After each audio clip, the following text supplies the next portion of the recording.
There are shows that get canceled, there are shows that get quietly retired, and then there's the A-Team, a show its own network took apart piece by piece while it was still on the air. In its first full season, it was the fourth most watched program in America, a 24.0 Nielsen rating, behind Dallas and Dynasty and nothing else worth mentioning.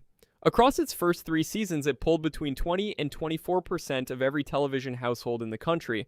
It aired in Italy, in France, in Britain, in Indonesia.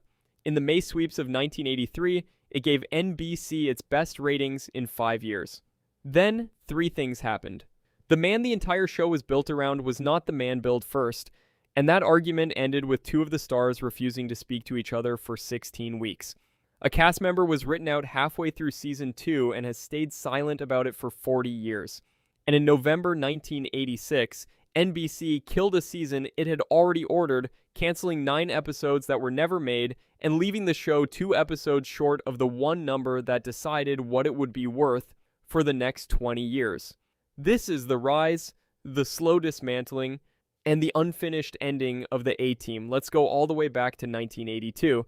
Stephen J. Cannell had just been fired, he'd been at ABC, he hadn't produced them a hit, and they let him go. NBC picked him up, and the first thing NBC's entertainment president Brandon Tartikoff put in front of him was a pitch so strange it sounds made up. Tartikoff wanted the Dirty Dozen, mixed with Mission Impossible, mixed with the Magnificent Seven, mixed with Mad Max, mixed with Hill Street Blues, and he had one more note. With Mr. T driving the car, that's the whole brief. That's it. Cannell took it to Frank Lupo, and the 2 of them built a show around a man who had at that point been in 1 movie. Nobody at the studio thought it was commercially promising. Cannell has said that George Peppard called it a huge hit before they ever turned on a camera, which is either great instinct or a man talking himself into a job. Peppard was 54, he had Breakfast at Tiffany's behind him, and his film career had gone cold. Now, casting. The part of Face was written for Dirk Benedict. NBC didn't want Dirk Benedict. So the pilot was shot with an actor called Tim Dunnigan, and then Dunnigan was replaced, and Benedict got the part anyway. The reason given was that Dunnigan was too tall and too young. Dunnigan's own version, years later, was that he looked younger on camera than he was, and nobody could buy him as a Vietnam veteran when the war ended while he was a sophomore in high school. Hannibal nearly went elsewhere too. James Coburn was considered. And there's a small piece of symmetry in that because 20-odd years earlier, Peppard had been in the running for a part in the Magnificent Seven and lost it to Steve McQueen. 2 decades later, he's leading a show built out of the same DNA. The pilot went out on Sunday, the 23rd of January, 1983.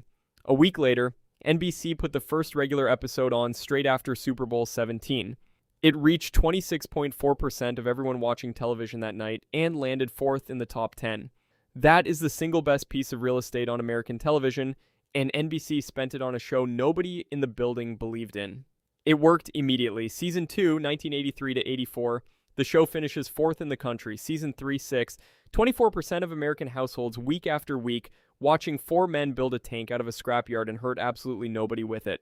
And then the merchandise arrived, which is where the real money in 80s television lived. Galoob made the action figures. Ertl made the van and Face's Corvette and the helicopters. There were trading cards, sticker albums, Viewmaster reels, an electric racetrack, a TYTO train set, a 3-issue Marvel comic, 10 tie-in novels, 4 annuals in Britain. In 1984, Quaker Oats put out Mr. T cereal, corn and oats in the shape of a letter T, and it was the first licensed ready-to-eat cereal Quaker had ever made. It stayed on shelves until 1993. Read that again. The cereal outlived the show by 6 years. And that's the fault line running under everything. Tartikoff's pitch was Mr. T driving the car. The character of B.A. Baracus was written specifically for him. Every kid in America wanted the gold chains and the van. But the top of the call sheet said George Peppard, and Peppard was a serious actor from a serious era who had ended up in a show where the plot was solved by a welding torch. You could see it leaking out in public. In 1984, the cast were invited to the Netherlands. Peppard got the invitation first and assumed it was for him alone. When he found out the others were invited too, he pulled out. The turnout for the 3 who went was so large they had to leave early for their own safety, and Dwight Schultz ended up filming an apology to the fans who'd shown up. On set, it got worse than awkward. Peppard talked about it publicly in March 1987 on Terry Wogan's chat show in Britain right as the show was ending. By his account, Mr. T had refused to shoot. Peppard went into Cannell's office and told him that if he had a list of 6 people he was thinking of firing, he could add George Peppard as number 7. Cannell didn't fire anybody, which Peppard said was the right call because in his words, the power of stardom is worthless and should be handled worker to worker. Then he added the line that made the papers. It irritated him, and he didn't speak to Mr. T for 16 weeks. 16 weeks on a shooting schedule, that's most of a season. That's your first loop closed, and if you were there for any of this, do me a favor and hit the like button. Not for me, just to put your hand up and say you watched it. Subscribe as well if you want more retro TV deep dives. Because the feud was the small problem, the big one was arithmetic. The A-Team aired at 8 o'clock, which in 1983 meant the family hour, which meant the network mandate was simple. The heroes do not kill anyone. So you get a show where an episode could contain something like 46 separate acts of violence and produce 0 casualties. Cars flip, everyone climbs out. Helicopters go down, everyone walks away. Cannell later admitted the writers treated it as a running joke and deliberately tested how far they could push it before anyone noticed. Critics noticed Cannell's answer was that they were determined to make a point and the show was too big a target to resist. And that cartoon violence was a scapegoat issue. He wasn't wrong about being a target, but the criticism never dented the ratings. Something else did, the audience got bored of the recipe. Somebody hires the team gets cornered, the team welds their way out, roll credits, that machine ran beautifully for 3 years and then it stopped surprising anyone. Watch the numbers fall. September 24th, 1985, the season 4 premiere does a 17.4 rating and a 26 share. Respectable. By October, the show has slid to 19th. By Super Bowl night in January 1986, 3 years to the week after that post-game launch made it a hit, the A-Team is 29th. For the season, it finishes 30th with a 16.9. Meanwhile, America is watching The Cosby Show, Who's the Boss, and Growing Pains.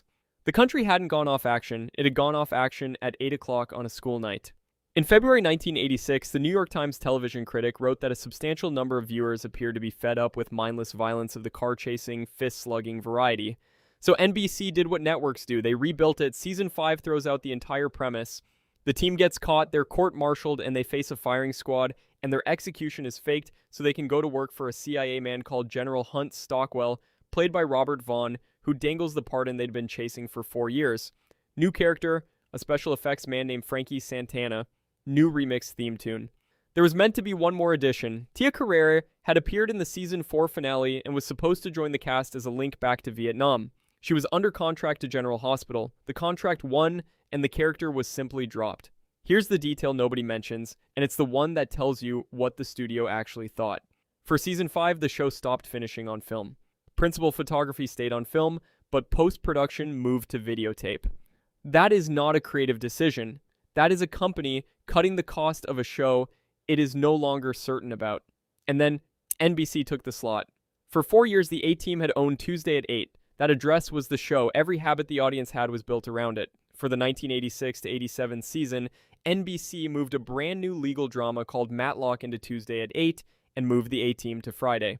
Friday at 8 in 1986 was where networks sent shows to die, and the reason is mechanical rather than mystical.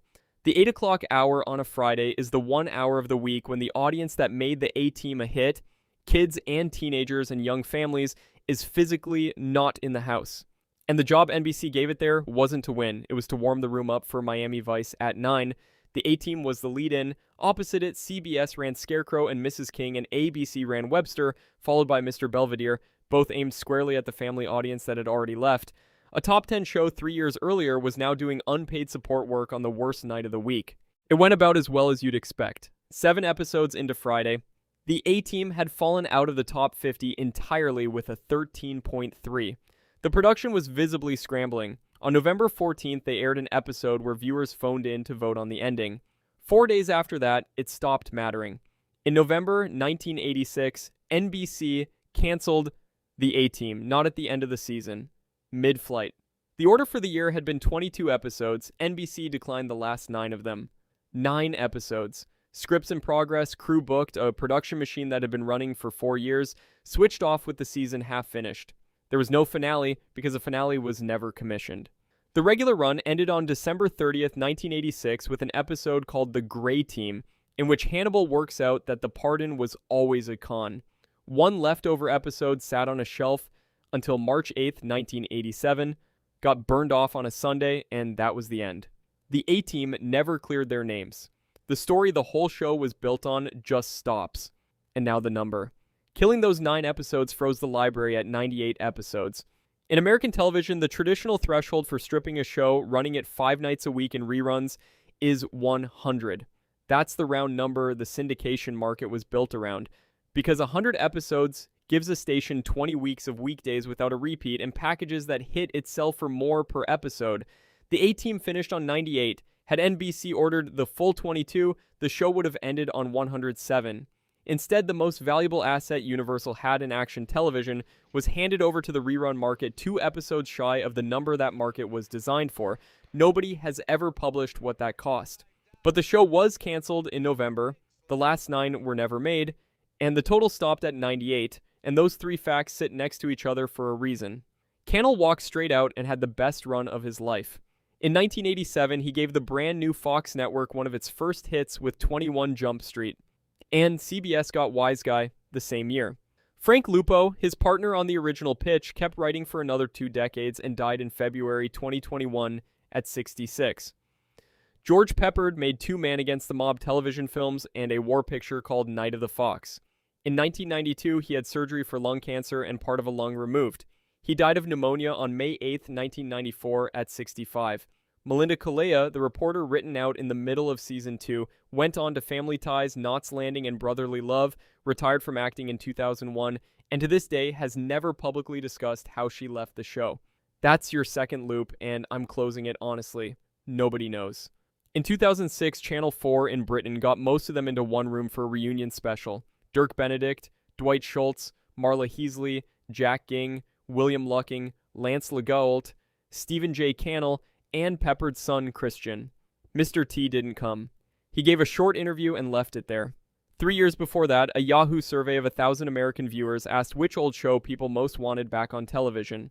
The A-Team won, ahead of the Dukes of Hazzard and Knight Rider. Fox made a film in 2010 with Liam Neeson and Bradley Cooper and put Benedict and Schultz in it, and their scenes got pushed to the end credits. Fox tried a television reboot in 2015 with Cannell's own daughter writing.